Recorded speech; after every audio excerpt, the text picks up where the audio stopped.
y a un risque de blocage si jamais les Européens n'arrivent plus à accéder à des supercalculateurs externes. Et on est sur gérer une recherche d'indépendance. Il faut que l'Europe puisse, pour des raisons de sécurité élémentaire, tout gérer sur place, enfin tout gérer en Europe.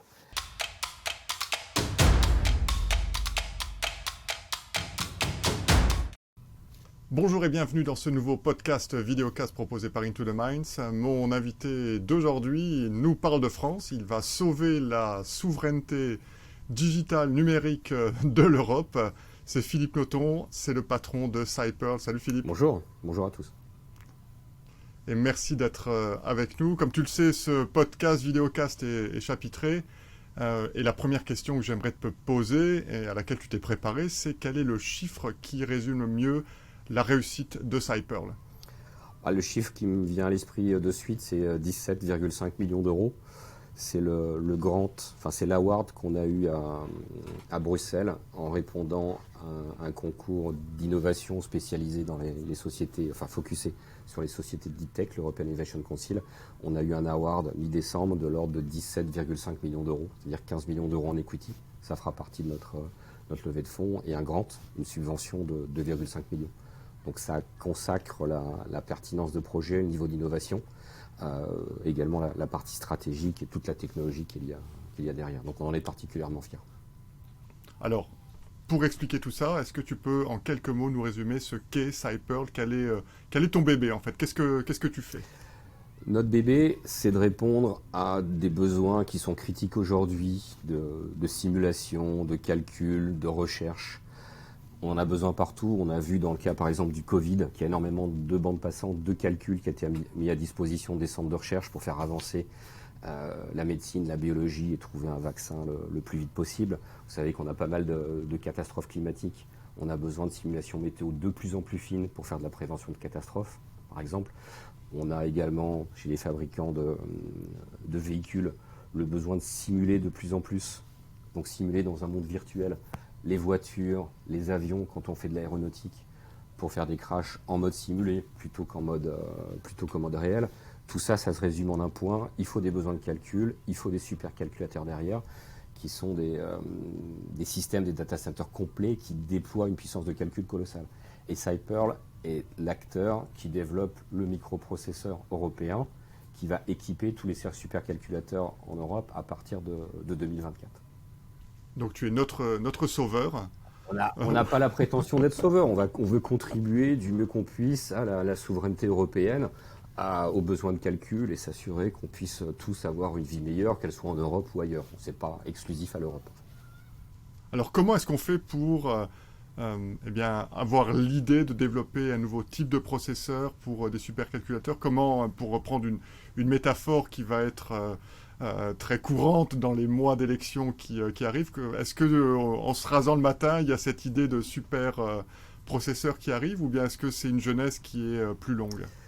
Alors, c'est entre autres en me rasant le matin sous la douche, ou simplement également des rêves d'adolescent. Et quand vous travaillez en plus dans la microélectronique, dans les semi-conducteurs ou les puces électroniques, il y a plusieurs façons d'appeler ça, il y a un produit qui est ce qu'on appelle un flagship assez symbolique en termes de complexité et d'éléments fondamentaux, c'est le microprocesseur. C'est ce qui est partout, c'est dans vos téléphones, c'est dans vos PC, c'est dans votre calculatrice, dans votre smartwatch, dans votre même télé, on a dit télécommande de télé, enfin il y a énormément d'exemples. Donc pour moi c'est un produit de rêve qu'il fallait absolument faire tôt ou tard. Et déjà peu. Quand est-ce que naît cette idée, Philippe? Ça, je pense que moi, ça a quasiment démarré au collège. On était en temps adolescent, là, vu ma classe d'âge, c'est quoi, milieu des années 80. C'était la première arrivée des micro-ordinateurs. Bon, alors maintenant, les jeunes auront du mal à comprendre, mais c'était pour la génération de cette époque une révolution, parce que pour quelques équivalents de centaines d'euros aujourd'hui, vous pouviez avoir un micro-ordinateur à domicile pour y commencer à programmer vous-même. Et ce qui faisait que ça marchait, c'est que c'était basé sur les microprocesseurs de l'époque, 6502, Z80, 6809, etc.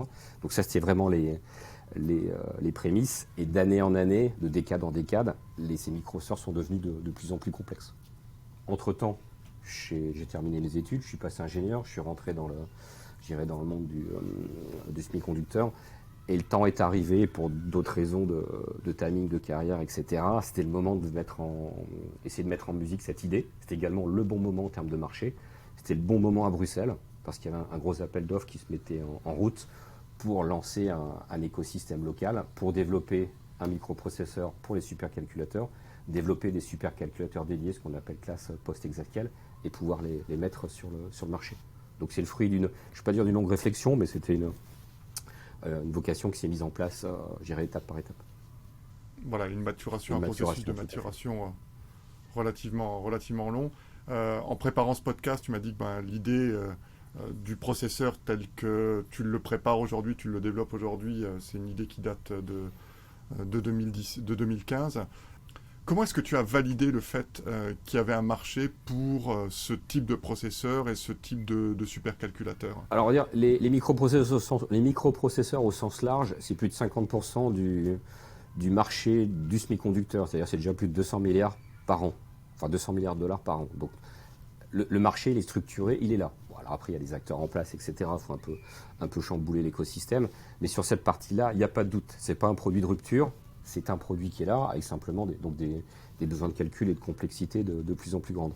Dans notre cas, parce que tout a démarré avec la création d'un consortium européen et la réponse à un appel d'offres européen, c'est l'Europe elle-même qui créait un marché local. C'est-à-dire qui cherchait à fédérer des acteurs pour concevoir microprocesseurs, supercalculateurs pour adresser le marché local.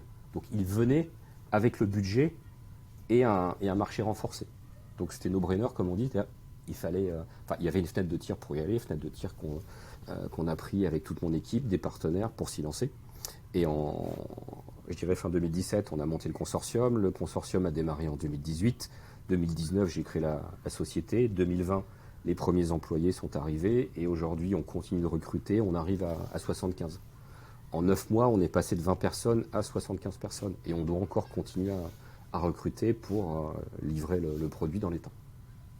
Est-ce que c'est un projet, Philippe, que tu aurais pu lancer si l'Union européenne, donc la Commission européenne, n'avait pas mis en place ce schéma de financement ou cet appel à projet? Il y a 20 ans, on aurait pu le faire localement, parce que les budgets nécessaires, vu les technologies de l'époque, étaient beaucoup plus faibles. Aujourd'hui, vu la complexité, le niveau de financement qu'il faut, et la disruption qu'on met en place en faisant ça en Europe, sans une amorce à Bruxelles, c'est-à-dire une approche pan-européenne et pas liée à un seul État membre, ça n'aurait pas pu être possible. Enfin, ça n'aurait pas été possible.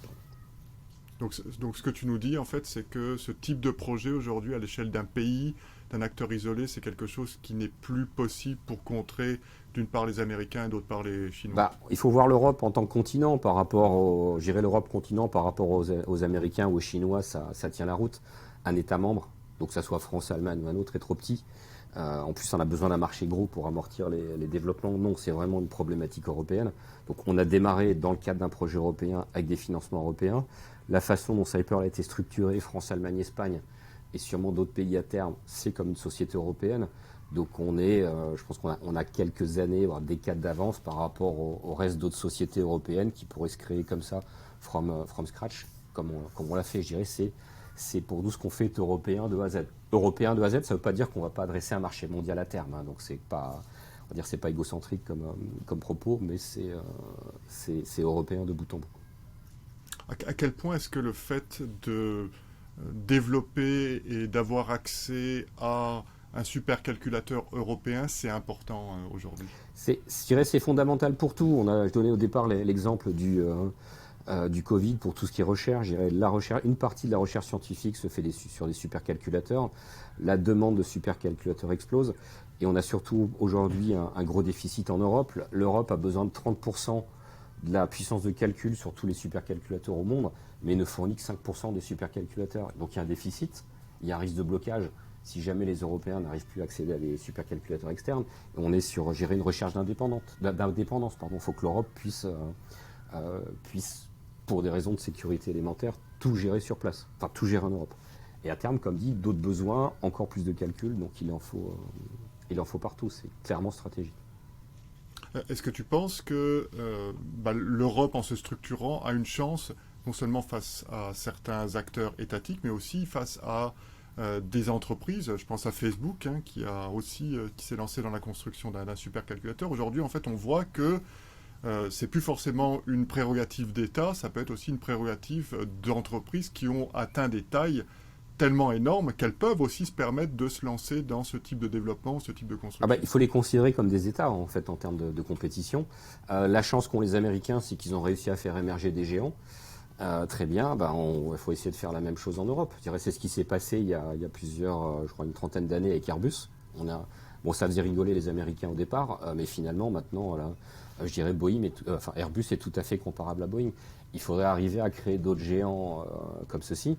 C'est ce qu'on peut voir, entre autres, dans le domaine on va dire, du microprocesseur ou du digital à très haute performance, parce qu'on est sur des composants qui sont très chers, qui peuvent générer des très très grosses valeurs. Il y a que des market cap à terme qui peuvent être colossales. La market cap d'NVIDIA, c'est entre 500 et 600 milliards. C'est-à-dire, on en parle moins que Facebook. Ils ne produisent que des puces électroniques, mais ils ont développé une valeur qui est colossale. Et c'est ce qu'il faut, ça on va dire, c'est la prochaine étape en Europe, arriver à créer des géants comme ça et dépasser le cadre de licorne pour avoir des sociétés beaucoup plus grosses qui vont être beaucoup plus visibles et qui sont après elles-mêmes capables de développer des budgets de recherche comme le font Google et Facebook pour créer des produits encore plus innovants, intéressants, alors peut-être même dangereux dans certains cas, ce qu'on peut voir là-bas. Donc c'est les fameuses décacordes. Donc on arrive là à la fin du mandat d'Emmanuel Macron. Si je me souviens bien, il avait promis 25 licornes. On en est à 27. Donc espérons que Cypearl soit aussi peut-être une des prochaines licornes. Qui sait? On verra, ça va nous prendre un petit peu de temps, mais là, le but c'est de grossir et générer suffisamment de cash pour, comme dit, développer après des produits encore plus compliqués, encore plus innovants, qui vont créer encore plus de valeur. Dans un esprit, clairement, comme pour reprendre des mots du président, tech for good, je dirais, parce que le calcul, la recherche, dans le bon sens. Voilà, donc en termes justement de croissance, on peut dire qu'actuellement, Cypearl est dans une phase de décollage. Tu as mentionné la taille des équipes qui a considérablement augmenté là, ces 12 derniers mois. Comment est-ce que tu gères justement cette phase de décollage ou de croissance? Qu'est-ce qui est compliqué? Alors, c'est croissance, voire hyper-croissance, parce qu'entre mars 2021 et mars 2022, on va faire x4 en termes d'effectifs. Donc, il y a plusieurs étapes. Il faut trouver des ingénieurs, les meilleurs, sur un secteur qui est pénurique. Donc, c'est pour ça qu'on se déploie sur plusieurs sites. Aujourd'hui, on a 4 sites de R&D en France, on en a un en Allemagne, un en Espagne, ce qui nous permet de brasser beaucoup plus large en termes de candidats.